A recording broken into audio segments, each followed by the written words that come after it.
네, 안녕하십니까. 저 법무법인 디라이트의 최재욱 변호사입니다. 네, 제가 디라이트에 들어온 지 2년이 됐는데 이렇게 공식적으로 디라이트 이름으로 세미나를 시작한 거는 처음입니다. 네, 제가 좀 샤이한 성격이어가지고 네, 너무 웃으신데 예, 제가 하여튼 그리고 근데 제가 요 주제를 이렇게 하게 된 거는 실무상 굉장히 많은 일이 벌어집니다. 요 내용 증명 이제 뒤에 말씀드리겠지만 내용 증명이 거의 뭐 선전포고라고 그렇게 말씀드릴 수 있는 거거든요. 그러니까 내용 증명이 이제 들어오면서부터 모든 분쟁이 이제 시작이 됩니다. 예. 그렇기 때문에 이제 대표님들 제가 오늘 SNS를 한번 들어가 봤는데 오늘도 어떤 대표님께서 뭐 임대차 계약 해지 관련해서 내용 증명을 받았다 그렇게 말씀을 하시더라고요. 그래서 이걸 어떻게 해야 되느냐라고 고민을 좀 많이 하셨습니다. 예, 그런 거에 대해서 제가 이제 좀 설명을 드리고요. 그러니까 내용 증명은 이제 시작이라고 말씀드리고 저는 오늘 세미나가 이제 스타트업의 형사 책임인데 형사 책임에 대해서 이제 앞에 두 분은 절차에 대해서 말씀을 드렸다면 앞에 두 분은 내용에 대해서 말씀을 드렸다면 저는 절차적인 측면에서 이제 좀 말씀을 드리려고 합니다. 네, 먼저 제 소개를 잠깐 하면은요. 예, 저는 디라이트에 들어온 지는 합류한 지는 2년 정도 됐고요. 그 전에는 좀 특이하게 현재는 한국농업기술진흥원이라고 하는 제 다닐 때는 농업기술실용화재단이라고 하는 공공기관에서 10년을 근무를 했습니다. 거기서 이제 창업 지원 업무를 담당을 했고요.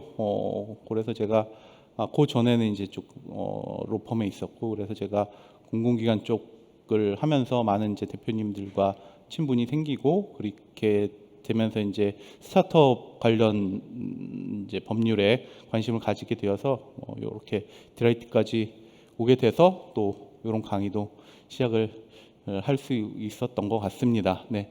목차는 저희가 간단하게 이렇게 잡아봤는데요. 내용 증명이 어떤 건지 그리고 내용 증명에 대해서 가장 궁금해하는 게 내용 증명에 대한 답변을 어떻게 해야 될지가 대표님들이 가장 궁금해하시는 겁니다. 이게 답변을 과연 해야 될 것인가 아니면은 답변을 안 하고 지나가도 되는 것인가에 대한 고민을 가장 많이 하죠. 뒤에 더 말씀드리겠지만 언제까지 뭐 꼭 답변 안 되면 너 큰일 나 뭐 그런 식으로 내용 증명에 항상 써 있습니다. 네. 물론 제가 보낼 때도 그렇게 쓰기도 합니다. 네, 그런 내용들 좀 설명을 드릴 거고요. 그리고 이제 그 내용 증명을 지나서 만약에 형사 고소가 됐다 그러면 여러분들은 어떤 절차에 따라서 진행을 하고 대응을 해야 되는지에 대한 이제 내용들에 대해서 설명을 하고 그렇게 형사 절차를 그러니까 수사 절차를 잘 대응을 했는데 뭐 굉장히 불행하게도 법원까지 가게 되면 뭐 형사 공판이 시작됐을 경우 법원에서는 어떻게 뭐 대응을 해야 되느냐 그런 내용들을 말씀드리고자 합니다. 대부분들의 내용이 이제 내용 증명에 관련 내용이 많고요. 형사 재판은 조금만 언급했습니다. 그리고 마지막에 이제 정리하는 그런 시간들 갖도록 하겠습니다. 예, 제가 말씀드리는 게 많은 분들에게 도움이 되셨으면 좋겠다는 바람에서 시작하겠습니다.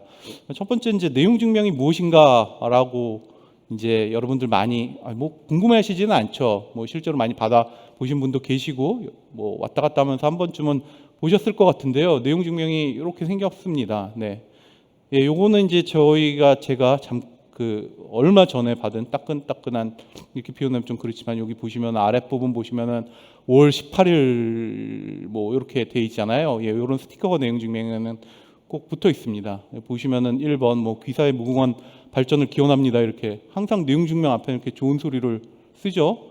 왜 이러는지는 모르겠지만 무궁한 발전을 기원하면은 내용 증명을 안 보내야 되는 거 아니냐라고 맨날 이거 보면서 생각을 하긴 합니다. 하여튼 뭐 이런 식으로 시작이 돼서 뭐 이 내용 증명은 이제 뭐 어떤 내용이냐면은 뭐 건축 관련해서 이제 인테리어 비용에 문제가 생겼는데 그런 거에 대한 내용이었습니다. 네, 요건 이제 민사적 측면의 내용 증명의 예라고 보시면은요. 다음 거는 이제 형사적 측면의 예입니다. 여러분들 뭐 언론에도 많이 나오고요. 예, 그렇죠. 여기 보시면 안내장이라고 안내장이라면은 굉장히 뭐랄까요? 되게 젠틀해 보이는데 뭐 경고장 뭐 그렇게도 돼 있고 통지문 뭐 이렇게 돼 있습니다. 경고장은 제목부터가 좀 섬뜩하죠. 예, 뭘 경고하겠다는 건지 해서 여기 보시면은 요거는 소프트웨어 관련한 내용입니다. 그래서 불법 소프트웨어를 이렇게 저희 의뢰인 회사가 사용을 했으니까 거기에 대해서 이제 얘기를 해라 이렇게 된 안내장. 이것도 내용 증명입니다. 위에 보시면 스티커가 붙어 있죠. 예, 이런 게 이제 내용 증명의 예라고 보시면 되고요. 내용 증명 개요를 말씀드리면은 뭐 법률적 용어를 이렇게 계속 쭉 늘어났지만 그래도 한번 읽어는 봐야겠죠. 발송인이 수취인에게 어떤 내용의 문서를 언제 발송하였다는 사실을 우편 관서가 공적으로 증명해주는 우편 서비스입니다. 그러니까 여기서 중요한 것은 어떤 내용의 문서 그리고 언제 발송하였다는 사실이 증명이 되는 거예요. 그러니까 뒤에 더 설명을 드리겠지만 언제 도달되었다는 것까지는 증명이 안 됩니다. 예. 그리고 그러니까 어떤 내용의 문서만, 그러니까 그 안에 들어가 있는 이 내용의 문서가 발송됐다는 것을 증명해 주지 그 내용이 진짜인지 아닌지에 대한 거를 증명해 주는 건 아닙니다. 그러니까 내용 증명에 거짓말이 들어있을 수가 많은데 그 거짓말을 내용 증명으로 보냈다고 해서 진짜가 되는 건 아닙니다. 뒤에서 잠깐 더 설명을 드릴 겁니다.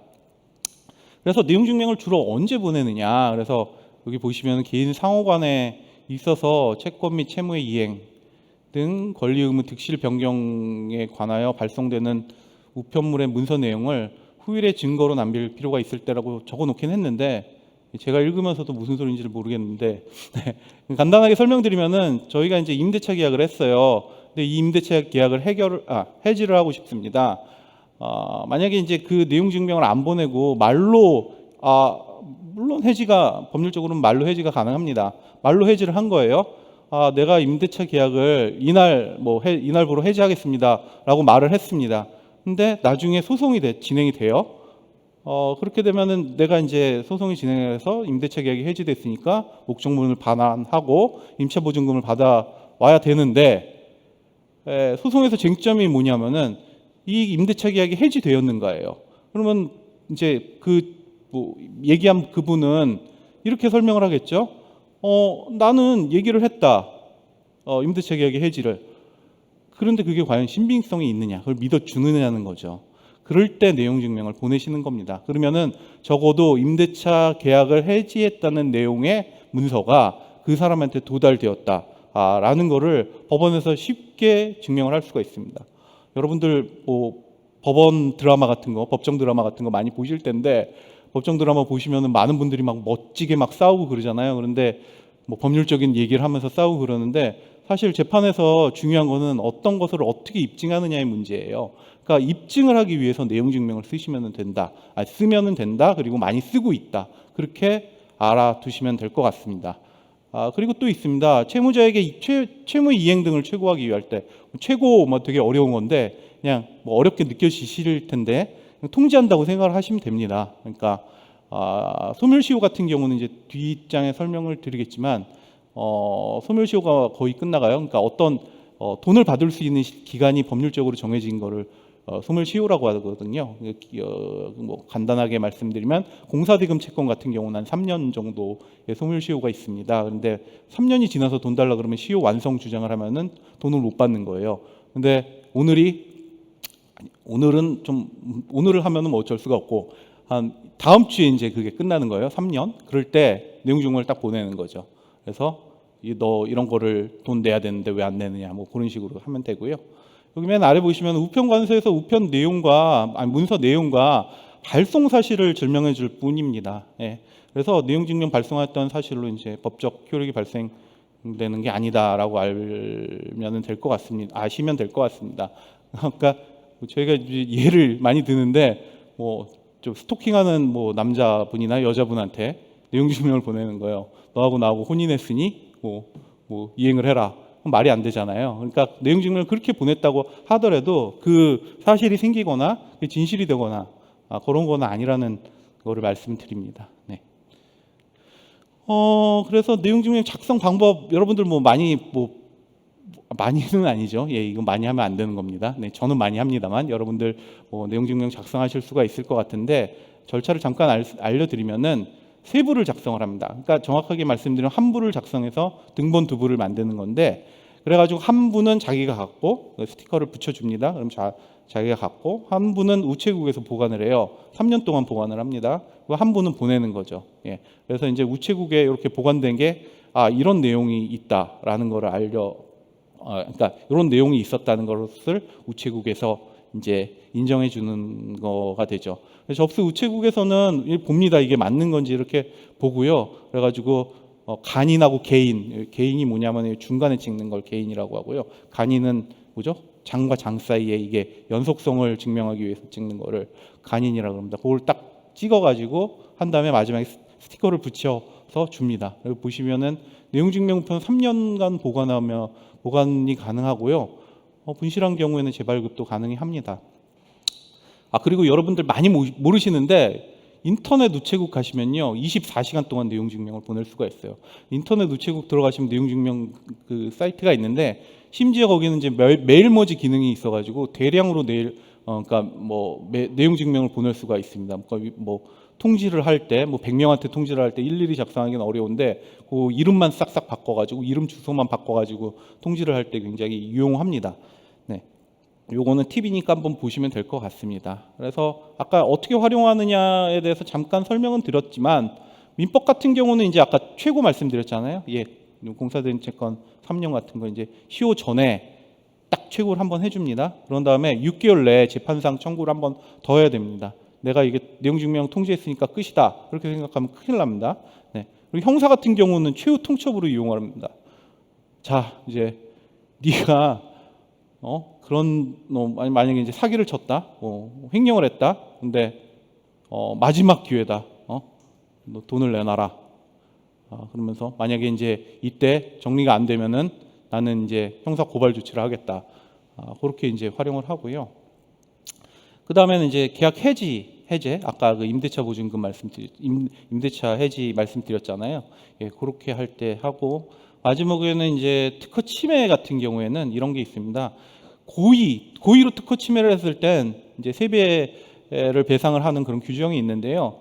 그러니까 고의를 어떻게 아느냐면은 경고장을 보냅니다. 그러면 경고장을 받는 순간 내가 이게 고의로 특허를 침해하고, 그러니까 내가 이제 모르고 있었는데 이제 알게 되는 거죠. 그러니까 고의의 입증이 되기 때문에 특허 침해 같은 경우 이렇게 진행을 하면 되고요. 채권 양도 통지의 경우에도 이제 그 내용 증명이 많이 활용이 됩니다.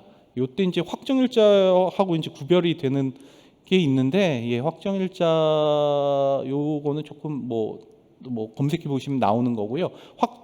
채권 양도 통지를 내용 증명으로 했다고 확정일자 있는 통지가 아니다라는 것만 알아두시면 됩니다. 네.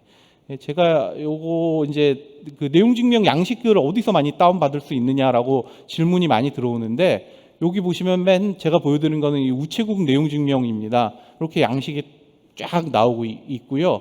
그러니까 요거 참고를 하시면 됩니다. 그리고 여기 법률구조공단 홈페이지에 가도 이렇게 내용 증명 양식이 잘 나와 있습니다. 심지어 법률구조공단은 여기 보시면 양식, 소장, 답변서, 고소장, 내용 증명가지고 탭이 있잖아요. 예, 얼마나 많이 사람들이 검색을 하면 이 탭은 따로 있겠어요. 예, 요거 보시면 굉장히 잘 돼 있습니다. 그래서 작성 예를 잠깐 말씀드리면은 이런 사실이 있다. 근데 너는 돈을 안 갚았다. 그러니까 언제까지 안 하면은 나 소송하겠다. 그런 식으로 하게 되고요. 요거는 조금 간단한 양식인데 여러 가지 양식이 있으니까 여러분들 다음 아까 제가 양식을 이제 그러니까 아까 제가 이제 말씀드린 그 우체국이라든지 그 구조공단 홈페이지에서 양식을 좀 보시면 될 것 같고요. 내용 증명에 대해서 이제 또 말씀드리는 거는 내용 증명을 보내지 말아야 될 때가 있습니다. 어떨 때냐면은 약간 뭐랄까요, 기습 공격을 해야 될 때, 그러니까 만약에 돈을 받으려고 그러는데 그 돈을 빼돌릴 위험이 있잖아요. 근데 내용 증명을 먼저 보내요. 돈 안 갚으면은 소송을 하겠다. 그럼 이 사람이 소송을 하나 이렇게 생각하면서 돈을 다 빼돌립니다. 예, 그럴 때는 이제 내용 증명을 보내는 게 오히려 독이 될 수가 있죠. 그러니까 보전 처분이라고 하죠. 여러분들 가압류 가처분 그런 걸 해놓으신 다음에 내용 증명을 보내시던지 뭐 그렇게 해야 되거나 해야 되고, 형사 같은 경우는 증거 인멸 뭐 그런 거가 가능할 때, 야 너 뭐 이제 고소할 거다 그러면 내용 증명하면 증거 인멸을 싹 해버리죠. 예. 그럴 경우에 이제 내용 증명을 보내는 게 오히려 역효과가 될 수 있다. 그거를 제가 말씀드리겠습니다. 네. 뭐 이런 내용 증명 양식도 있고요. 예. 그래서 내용 증명에 대한 답변을 어떻게 해야 되냐 하는데, 첫 번째로는 이제 사실관계를 미리 잘 파악을 합니다. 이게 진짜 맞는 건지 정확하게 알고 있어야 돼요. 그래서 여러분들 이제 대표님들 같은 경우 내용 증명 받아가지고 열받아가지고 바로 전화하시는 분들 계시는데 그럼 큰일 납니다. 맨 아래에다 그러니까 보시면은 사실 내용 증명 발송을 했다는 거는 아까 초반에 말씀드렸지만 선전포고를 한다는 겁니다. 그러니까 내가 준비하고 있다라는 신호입니다. 그래서 이쪽에서 어떤 주장을 하고 있는지 정확하게 파악하는 게 중요합니다. 특히 이제 저작권 침해라든지 소프트웨어 침해 같은 경우는 더 중요합니다. 이런데 이 경우에 이제 막 전화를 합니다. 그래가지고 그러면 이제 상대방은 녹취를 하죠. 뭐 소프트웨어 뭐 불법으로 쓰신 것 같은데, 근데 그게 뭐 어쩌다가 막 이렇게 되면 이제 큰일 납니다. 그렇기 때문에 절대 전화하지 마시고 먼저 사실관계 파악이 중요하다라고 하고요. 내용 증명에 꼭 답변을 해야 되는지, 뭐 일주일 이내 답변 안 하면은 뭐 간주한다, 뭐 그런 경우가 있거든요. 근데 꼭 답변을 해야 할 의무가 생기는 건 아닙니다. 절대 아닌데요. 근데 답변을 하는 게 좋은 경우가 생깁니다. 특히 제가 오늘 SNS에서 본 케이스 같은 경우인데, 그건 내용 증명이 굉장히 많이 왔더라고요. 근데 답변을 계속 안 하셨어요. 그래서 좀 이해할 수 없는 건데, 왜냐하면은 그렇게 되면 이제 만약에 그게 법원의 사례 이제 재판이 들어갔다, 그러면 어떻게 그쪽에서 얘기를 하냐면 우리가 내용 증명 보냈는데 답변이 없더라, 인정하는 거 아니냐, 그렇게 이제 할 가능성이 많습니다. 그래서 뭐 일단이라도 조금이라도 뭐 그런 사실 없다, 그렇게 간단한 답변이라도 하는 게 중요하지 않습니다. 중요하지 않습니다가 아니라 중요합니다. 그리고 기한이 있는 경우에는 사실 뭐 법률적으로 그 기한을 지켜야 될 필요는 없거든요. 그러니까 일주일 내에 답변해라, 뭐 내용 증명 받고 뭐 법률 상담하다 보면 일주일 그냥 지나가는데 꼭 그 내용을 지켜야 할 필요는 없는데, 형사 같은 경우에는 진짜 그 기한 끝나고 바로 고소를 하는 경우가 있어요. 근데 그런 것 때문에 상대방 이제 법무법인에서 보내온 내용 증명 같으면 그 상대방 변호사나 아니면 상대방에서 보내온 내용 증명 같으면 상대방에게 얘기해서 얘네 좀 파악을 하고 답변을 하겠다, 뭐 그렇게 하는 거는 필요합니다. 뭐 황당무계한 주장이나 제가 아까 말씀드린 뭐 너랑 혼인을 했으니 나랑 같이 살자, 뭐 그런 거는 전혀 근거가 없는 주장, 뭐 이럴 때는 뭐 간단한 답변을 해도 되고요, 뭐 안 해도 됩니다. 그런 말도 안 되는 거는요. 법률 전문가의 조력이 필요합니다. 간단한 내용 증명 같은 경우는 뭐 신속하게 대응하는 게 뭐 중요하고, 그래서 뭐 그 대표님이라든지 뭐 그런 분들 그냥 뭐 써서 하는데, 향후 이제 이게 중요하게 될 것 같다 그러면은 내용 증명 무조건 증거로 사용된다는 그런 생각을 가지고 잘 작성을 해야 됩니다. 내용 증명에서 잘못 작성하면은 나중에 진짜 뒷목을 칠 수가 있습니다. 만약 이제 전문가의 조력을 받을 수 없는 상황이다 그러면은 뭐 발신인의 주장은 부당하다, 뭐 이 정도로 그냥 간단한 답변이라도 필요합니다. 이렇게 이제 내용 증명을 마쳤고요. 그 다음에 이제 형사 고소가 진행된 경우에 제가 뭐 짤을 하나 붙였는데 바로 넘어가겠습니다. 고소는 이제 고소권자가, 여기 보시면은 고소권자가 있습니다. 고소권자는 법률에 있어서 범죄 피해자라든지 뭐 그런 사람이 고소권자인데요. 수사기관에 대해서 요즘은 대부분은 경찰이겠죠. 범죄의 사실을 신고해가지고 범인의 처벌을 구하는 의사표시를 이제 고소라고 합니다. 이제 절차를 잠깐 말씀드리면은, 고소가 접수되면 이제 내용을 검토해서 수사관을 배정을 합니다. 뭐 그러면 이제 통지가 옵니다. 뭐 고소사건 접수가 됐고 이제 피의자죠, 피의자. 뭐 수사관은 뭘로 배정됐습니다, 그렇게 통지를 합니다. 그런 다음에 이제 그 다음엔 고소인 조사부터 시작을 합니다. 고소인이 뭐냐면은 고소한 사람이죠, 고소인. 피고소인은 고소 받은 사람. 그렇게 고소인 이거 왜 고소했는지를 알아야 될 거 아니에요. 그러면 고소인이 가셔 직접 서해 가셔가지고 조사를 합니다. 뭐 이런저런 얘기를 하고 필요한 증거가 있으면 증거를 제출하죠. 뭐 이게 뭐 굉장히 급한 경우에는 뭐 압수수색이 이제 뭐 가능할 수도 있는데요. 참고인, 그 고소인을 참고인이라고 하기도 하는데 참고인이 낸 증거를 좀 모아뒀습니다. 그 다음에 이제 피의자 조사를 합니다. 법원에서. 예. 그런 다음에 그때 이제 피의자 신문 조서를 작성하고 이제 조사 결과에 따라서 이거를 송치를 할 건지 검찰로 넘길 건지 불송치를 할 건지 그러니까 예전에 이제 무혐의 같이 할 건지를 결정을 합니다. 네. 그래서 조사 전 단계에서 이제 유의점이 이제 대표님이 이제 어느 날 전화가 와요. 경찰서에서 뭐 안녕하십니까 무슨 형사과 누구 수사관 누굽니다. 그럼 여러분들은 어떤 생각을 들겠어요? 보이스피싱 아니냐라는 생각부터 제일 먼저 하실 텐데, 경찰에서 소환할 때 전화로 많이 합니다. 그러니까 꼭 소환장이 있어야 되는 건 아니고요. 그러니까 전화로도 많이 하니까 한번 전화 오면 한번 확인을 해보세요. 거기 이제 진짜 형사과에 그 수사관이 있는지에 대해서 확인을 해보시고 그렇게 하면은 일단 뭐 이렇게 얘기를 하겠죠. 뭐 언제 시간 누구로부터 고소장이 접수됐는데 언제 시간 내시면 한번 오시죠. 그러면서 조금 짧게 시간을 잡아요.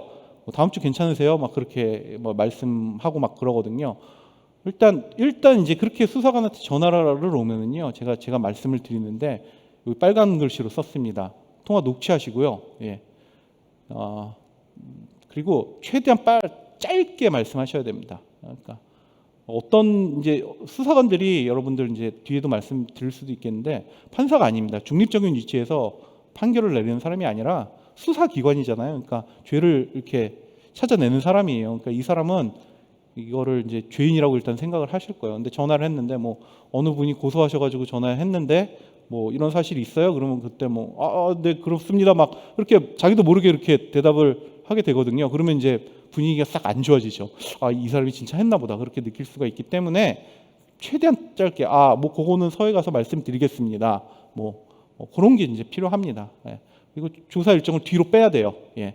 그래서 지금 그러니까 수사관이 그렇게 뒤로 해달라 그러는데 너 무조건 나와, 내가 체포할 거야 그렇게 안 하거든요. 그러니까 조금 뒤로 일정을 빼고 그러면서 이제 좀 준비를 하셔야 됩니다. 네. 그리고 이제 증거 확보, 유리한 증거를 확보를 하고 이제 조사 전 단계에서 이제 시뮬레이션을 좀 하셔야 되는데요. 그리고 이제 여기 있는 제가 깜빡하고 뒤에 써 있나? 하여튼 뒤에 나오면 또 설명드리겠지만 이렇게 되면은 정보 공개 청구를 하셔서 고소 내용이 뭔지를 확인을 하셔야 돼요. 그래야지만 저희가 대응이 가능하니까요. 네. 그리고 조사 단계에서 주의할 점을 잠깐 설명하면은 일관되고 정확한 진술이 일관돼야 됩니다. 그리고 정확한 진술이 간결하게 질문에만 답변을 해야 되고요. 질문에 관계없는 발언이라든지 장황한 답변 이렇게 하면 안 됩니다. 그리고 기억이 나면 기억이 나지 않는다 그러면은 기억이 안 나시면은 기억이 나지 않는다 그러셔야지. 막 이렇게 기억을 더듬어서 하다가 잘못 이제 진술하면 큰일 납니다. 그리고 아까 제가 말씀드렸다시피 수사관은 중립적인 기관이 아닙니다. 많은 수사관들이 굉장히 부드럽게 하면서 영장을 치죠. 예. 그리고 마지막으로 이제 조서 작성할 때 꼼꼼하게 확인을 하시는 게 필요합니다.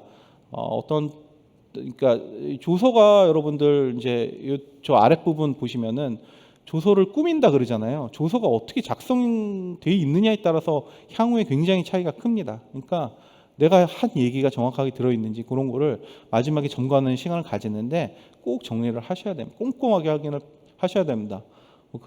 그래서 이제 과거에 이제 조사 참여 같은 거 이제 대통령 그런 거 있었잖아요. 그러면 확인만 몇 시간 했다 그런 게 있잖아요.